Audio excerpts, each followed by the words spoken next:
urashobora kuba uvuga ko wakijijwe ariko utakijijwe.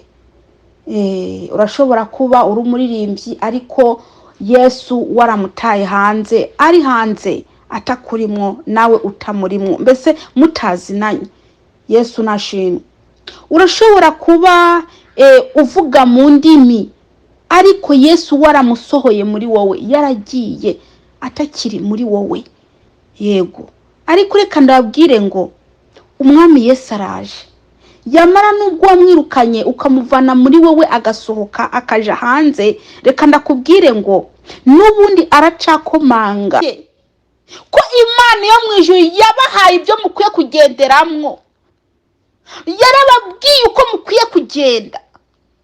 Ibyaha Imana ntikeneye ibyo mukwiye kumenya. Ibyaha ntikeneye, nishaka ko mwifatanya n'iby'isi, nishaka ko mukunda isi, nishaka ariko we mwaramatanye n'isi n'ubahanura ngo abaciriye urubanza kandi ari mwaragira iki, ari mwarabwiza uko.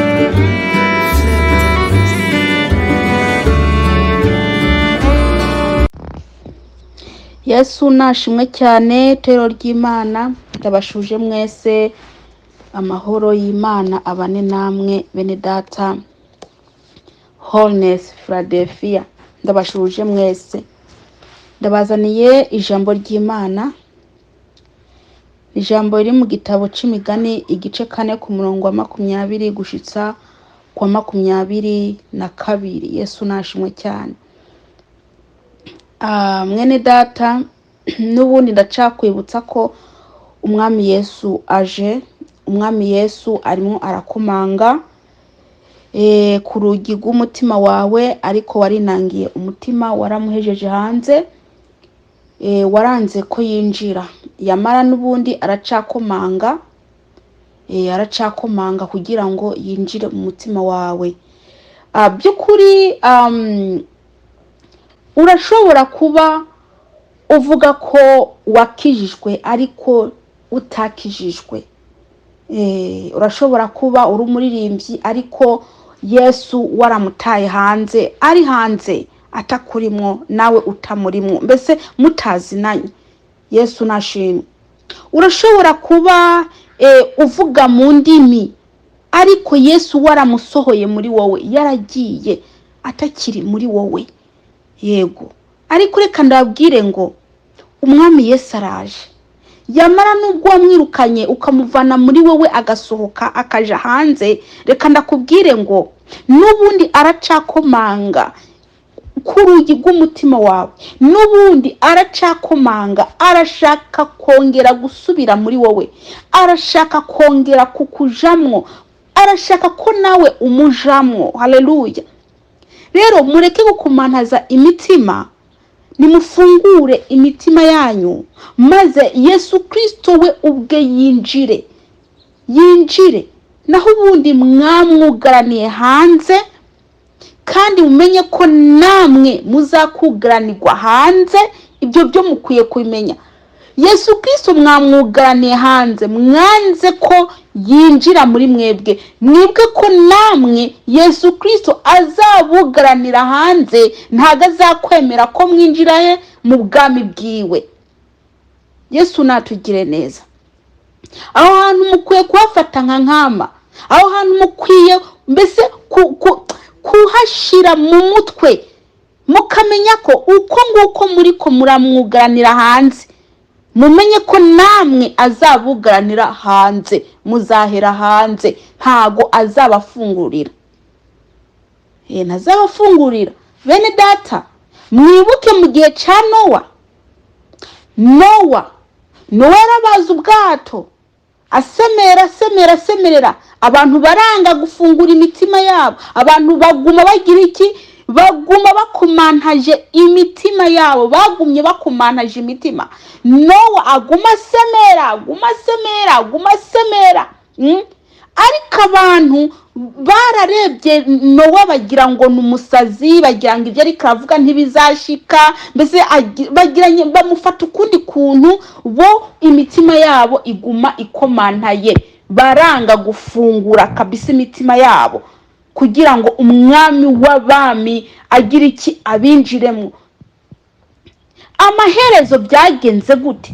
Amaherezo byagenze nabi, baragiye gukomanga, barakomanga, yamara Imana yo mu ijuru yari yafunze kujya bayihejeje hanze, ni nako nayo yabahejeje hanze.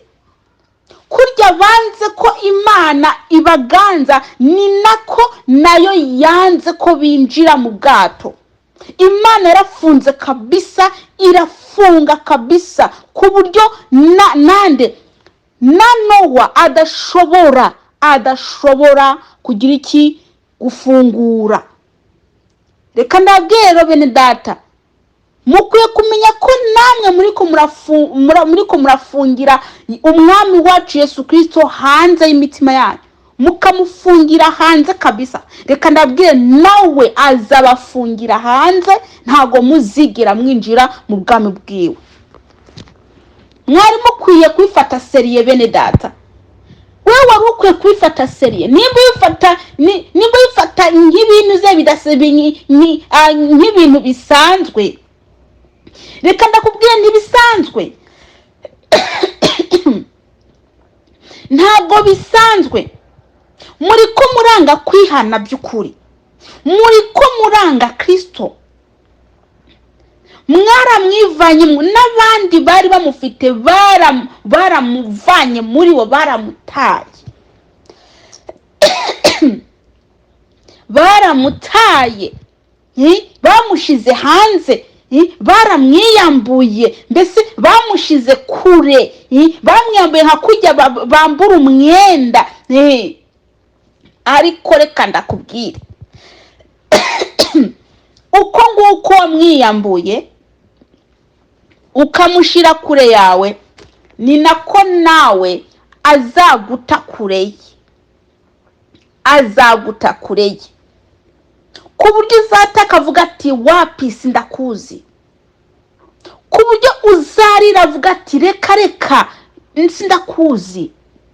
Mwene data, uyu mwami Yesu mudakeneye ubu, muzamushaka mutakimubona. Nimwamara kuja mu muriro mukumva ukuntu babaza, nimwamara kuja mu muriro mukumva ukuntu babaza, muzatangira mutake ngati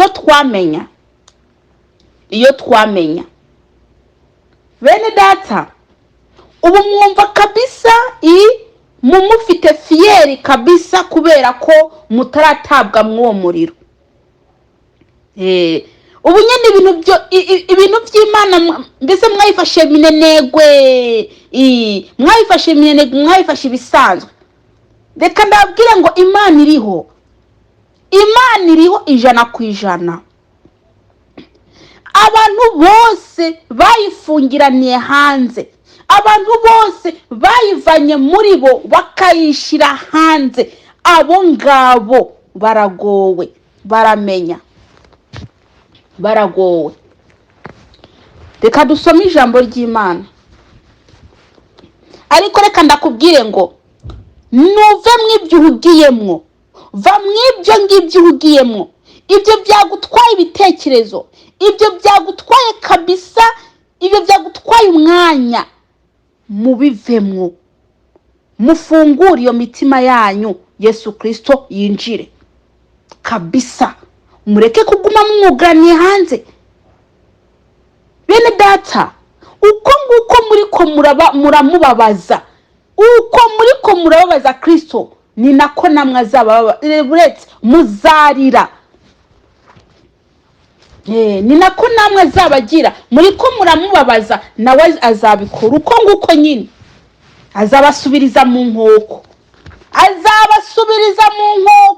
abantu bose barimo barakora mu jisho Imana, nayo izabakora mw'ayo manyiso yanyamanza imanzi yamenagure. Buretse ugeze izaguma icecetse. Reka da, abarimo baramwanga nayo izabanga, izabanga, kandi uwo munsi uriho, uwo munsi uriho. Imana ntago izaguma ibihanganiye, uwo munsi uriho. Muramwanga umwami w'abami, mukamwanga umwami w'abami, igitare, mukamwanga, reka namwe azabanga kuri wa munsi. Dusome ijambo ry'Imana, dusome mu izina rya Yesu.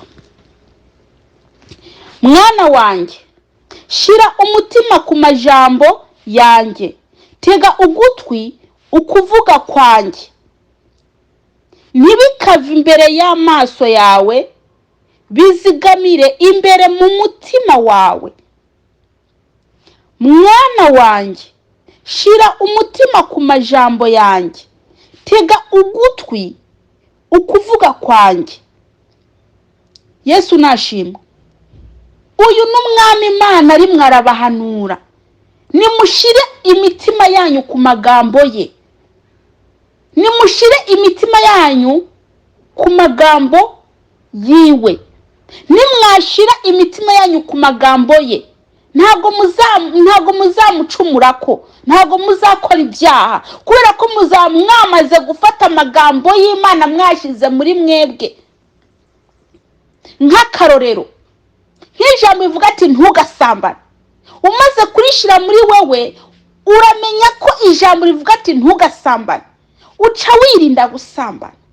Akandi karorero, niba ijambo rivuga ngo ntukibe, uba warishize muri wowe ukarigenderamwo, ukamenya ko kwiba ari icyaha, ukamenya ko kwima itabikeneye, maze ugacugira iki, ugaca utinya, ukavuga uti ijambo rirambwira kwiba kari icyaha, ugaca utinya kwiba. Ariko mu gihe atamagambo y'Imana ari muri wowe, ntihandi uzasanga uri muri yobora, ukora ibyo byose. Reka ndabwire, ijambo ry'Imana mukwiye kuryumvira kandi mukarigenderamwo, mukaribika mu mitima yanyu no mu bitekerezo. Amen. No mu bitekerezo. Niba ijambo rivuga ngo nimwambare imyenda zibabereye, imyambaro ibakwiriye, mukwiye kumenya ko Imana ibishaka ko umukobwa n'umumama bambara imyambaro biberanye, imyambaro ibakwiye, atari imyambaro y'abagabo, atari imyambaro y'abagabo, atari imyambaro itari yanyu, imyambaro muberanye bakwiye. Mumaze gufata iyo magambo mukashira muri mwebwe, muratinya kwambara imyenda itari yanyu. Ati ijambo irabibuza, reka tubireke. Mukwiye gufata amajambo y'Imana mukashira muri mwebwe, maze mugaca munayagenderamo. Icyo ababujije mukamenya ko yakibabujije nyine, icyo ababujije, icyo abategetse mukamenya ko yabategetse, mukareka kwiyobora. Ikigo kica abantu b'iki gihe barimo bariyobora, ntibagishaka kuyoborwa. Reka da, ntibagishaka kuyoborwa, bashaka gukora ibyo aribyo byose bishakiye. Yamareka ndababwire, ico gihugu murimo, cyaba ari cyo mu Rwanda, cyaba ari cyo muri Amerika, cyaba ari cyo muri Australia, cyaba ari cyo mu Burundi, cyaba ari cyo muri Tanzania, cyaba ari cyo muri Uganda, cyaba ari cyo mu ntuza muri Kenya, reka ndabwiye buri gihugu gifite amategeko yacyo. Haleluya. Buri gihugu gifite amategeko yacyo, kandi udakurikije ayo mategeko y'ibyo bihugu urafungwa. Reka ndakubwire, niba bino bihugu byo mwisi ahangaha bifite amategeko mukwiye kugenderaho, ubugiye kumbwira ko mwijuru naho habura amategeko? Bene data, kugira ngo umuntu aje mwijuru hari ibintu akwiye gukurikiza akira ahangaha mwisi. Haleluya. Ayo n'amategeko agenga ijuru. Umuntu ashaka kuja mwijuru hari ibyo abakwiye kuzuza, hari ibimuranga. Hari umuntu ashaka kuja mu gihugu cyo mwijuru, hari bikwiye kumuranga. Haleluya. Hari ibimuranga. nk'uko umuntu yashaka kugira kuja nko muri Amerika cyangwa muri Australia, mu bihugu byo hanze, mvuga mu bihugu byo hanze, usanga ashaka passport, ashaka amaviza, ashaka itike, ugasanga bamujanye muri biriya mu bipimo bya kanaka, visa passport. Ntabwo wagenda mu gihugu udafite visa passport. None mushakira mu ijuru muzaze mwigendera uko nguko mudakurikije amategeko y'ijuru. Hari amategeko agenga ijuru. Umuntu wese ashaka kuja mu gihugu cyo mu ijuru hari ukuntu abakwiye kumera, akwiye gukurikiza amategeko ya nyene igihugu c'ijuru cyo mu ijuru. Nyene igihugu cyo mu ijuru yaratanze amategeko ahangaha mu isi yo buri muntu ashaka kuja mu gihugu cyo mu ijuru akwiye kugendera, akwiye gukurikiza. Yesu nashimwe cyane. Haleluya. Umuntu ashaka kuja mu gihugu cyo mu ijuru hari amategeko yatanzwe na nyene ijuru, umuntu wese akwiye gukurikiza. Udakurikije ayo mategeko ntushobora kuja mu ijuru. Akarorero, mu bihugu mubamwo mukoza amakosa barabatwara kubafunga. Barabatwara kubafunga rwose, mukoza amakosa babatwara kubafunga bakabahana. Na nyene igihugu cyo mu ijuru, umuntu yanze gukurikiza amategeko arafite aho abashira. Haleluya. Arafite ahantu abajana. Abantu bose banze gukurikiza amategeko agenga ijuru hari aho abajana. Ariko abantu bakurikije amategeko agenga ijuru mbese barinjira mu ijuru nta kibazo, nta nikibarega, nta nikibatega. Kubera iki? Kubera ko bakurikije amategeko ya nyene ijuru, amategeko agenga ijuru. Bene data, muri ko muraja hehe? Ko Imana yo mu ijuru yabahaye ibyo mukwiye kugenderamwo, yarababwiye uko mukwiye kugenda. Ibyaha Imana ntikeneye ibyo mukwiye kumenya. Ibyaha ntikeneye, nishaka ko mwifatanya n'iby'isi, nishaka ko mukunda isi, nishaka. Ariko we mwaramatanye n'isi, nubahanura ngo abaciriye urubanza kandi ari mwaragira iki? Ari mwarabwiza ukuri. Bene data, ntabwo mushaka ukuri, mwebwe mushaka abaza kubakuyakuya, bababembereza, babahuhira akayaga. Reka ndakubwire, ibyo ngibyo mwene data ntabwo ibyo natoranijwe. Ntabwo natoranijwe ngo nze ndangira iki ngo ndaguhuhira akayaga. Ntabwo natoranijwe ngo nze ngo ndakumanura umutima atenge nawumanitse. Ntabwo natoranijwe ngo nze ngo ndagukuyakuye. Ntabwo natoranijwe ngo nze ngo ndakubembereze wapi. Siko natoranijwe. Naratoranijwe ngo mbubwize ukuri wemera utemera, ariko ukuri wakubwiwe, hanyuma amaraso ntazanje ko, amaraso yawe ntazanje ku mutwe. Imana yo mu ijuru ibi bibona ko ndiko ndababwiza ukuri kugira ngo ntizishire amaraso yanyu ku mutwe wanjye. Wazaza ndamuhanura kandi ndamubwiza ukuri akarakara, nta kundi rwose. Wowe uzaba uri muri ijana, umva umuntu azandakera ngo ndiko nabubwira ngo nuko ndiko nabubwiza ukuri, wowe ngo ari mwarimbukira ubwe. Ariko nge nzakoze iki? Nzaba nakoze umurimo w'uwampamagaye.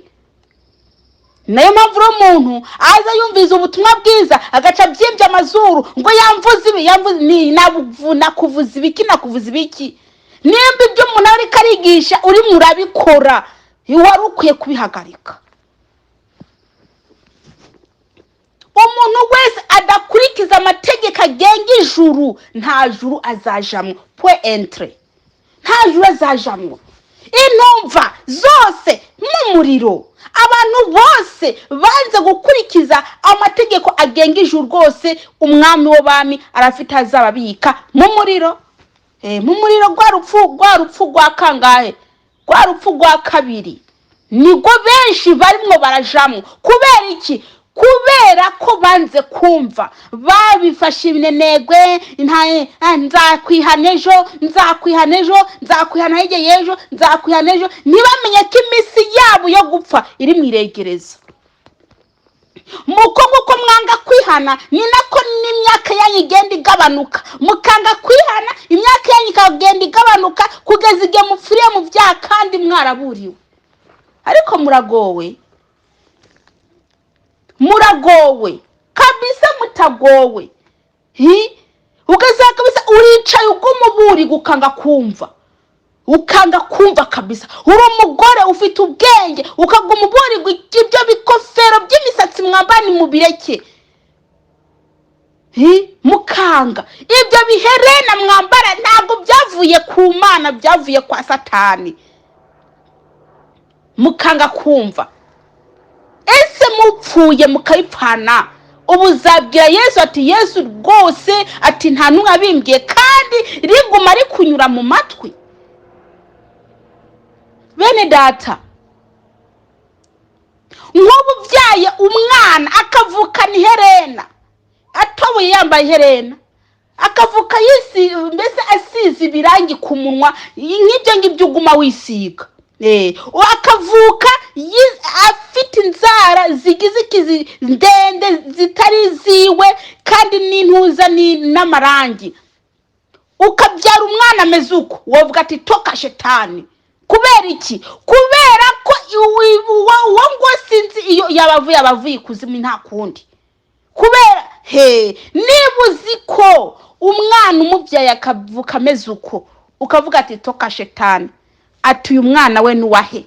Ati yabyaye umwana atabaho. Ati yabyaye dayimoni. None wewe subyishiraho mwene da, wewe uvyishiraho. Ubu ugiye kumbwira ko Imana yo mwijuru izakunezererwa? Uri murayikosora koko? Abisiga amavuta atukuza by'ukuri, mukemera mukagira imibiri itari yanyu, mukemera kuza mugasa nkuko mwishakiye, ntabwo muba musa nkuko Imana ikeneye. Mwebwe ubwanyu muba musa uko mwishakiye, kuko umubiri Imana bahaye mwarawuhinduye, mwarawanze. Hanyuma rero ugashaka ngo Imana igutware mu ijuru kandi waranze uko yakuremye. Hakuyishima ko yakuremye neza, waranze uko yakuremye. Maze izakigutera mwana wanjye, warakoze neza kunkosora, wakoze ibintu biri byo kunkosora mwana wanjye, ingo mu ijuru. Ariko Mana yanjye, ubu ugiye kuvuga ko Yesu Kristo azakomera kuja mu bwami bw'Imana umeze uko? Mwari mukwiye kumenya ko niba ari imibiri y'agakara Imana bahaye, yayibahaye kubera ko ibona ko ibabereye. Niba yabahaye inzwiri z'imisatsi nk'izi zanjye, umviriza, yazibahaye kubera ko ibona ko zibakwiriye kandi zibabereye kandi ari nziza.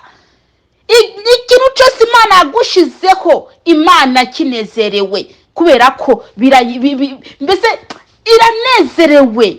Ariko wewe warabyishe. Wewe hakunyugwa nuko Imana yakuremye, wagize iki? Waciye ufata produit fru. Bya byuma ngo bigoze imisatsi ngibyo. Ikanta ngiyo. Mbese amavuta atukuza ngayo usiga usa nk'intuze ifite amabara abiri, hamwe hari umukara ahandi haratukura, niyo nzobe sinzi yariyo. Bene data, ubu nyene kabisa wemere uzurimbuke kubera ubutumva. Wemere uzurimbuke kubera ubutumva koko. Muragowe pe, ariko haragowe kabisa umuntu ati mwarashaka kumva. Reka dusome ijambo ku murongo wa 22. Dusome mu izina rya Yesu, ntago naye bwasome. Dusome: kuko bibera ubugingo ababironka no kunonoka mu mibiri yabo yose. Haleluya. Aya ni amagambo umuntu akwiye gushira mu mutima. Ayo magambo arakomeye, no aranagufasha bigufasha no mu buryo bw'umubiri ukanonoka umuntu ari mwaragendera mu ijambo ry'Imana agakora iby'Imana ikeneye rwose. Imana iramugira neza no mu buryo bw'umubiri kabisa, ukabona ko rya jambo kabisa ryabaye no hanze ryashitse kabisa, ryashitse ugatotahara ukabyibuha kubera ijambo. Amen. Imana ikagukunda ikagutetesha uri mu isi. Amen. Kubera iki? Kubera kurimwo urimo uragendera mu ijambo. Imana ikakurinda indwara zitandukanye, indwara z'ibyorezo Imana ikakurinda. Imana ikakurinda kumererwa nabi mu magufa yawe. Imana ikakurinda kabisa umubyibuho w'ubugwayi. Imana ikaguha umubyibuho uvuye ku Mana ataburwayi burimo, kubera amagambo yayo, kubera ijambo washize muri wowe. Haleluya. Yesu nashimwe cyane. Ariko mwebwe muriko muriyica nimushaka kugirirwa neza n'Imana. Iya mwami ubishaka mwamukora iby'Imana ibategeka. Ishaka ko mushira amagambo yayo muri mwebwe, nimwamara kuyashiramwo muzaca muyagenderamo, muzaca mukora iby'Imana ikeneye. Yesu Kristo nabagire neza. Mwene data, wari ukwiye kwireba, ese uri muragendera mu nzira z'Imana? Ko ijambo itubwira ko abagore ntibakwiye gusukira ibisatsi, ntago bakwiye gusuka ibituta, gutsiba, ntago mukwiye gutsiba, ijambo irabibuza. Ariko mwebwe mukabikora, sinzi amatwi yanyu ukuntu ameze, mukabikora kabisa mugatsiba kandi muzi ko mubuzwa ibyo bintu. Bene data, mwari mukwiye gukora iby'Imana bakeneyeho by'ukuri, mwari mukwiye kubikora. Niba mudashaka gukora iby'Imana bakeneyeho, ndabwiza ukuri, mu gihugu cy'ijuru ntimuzajayo. Tugiye gusenga Imana. Data nyakubahwa Kristo, ndagushimiye kubw'aya magambo, ndakwinginze Yesu Kristo uyaherekeze mu izina rya Yesu Kristo Munyanazareti. Amen.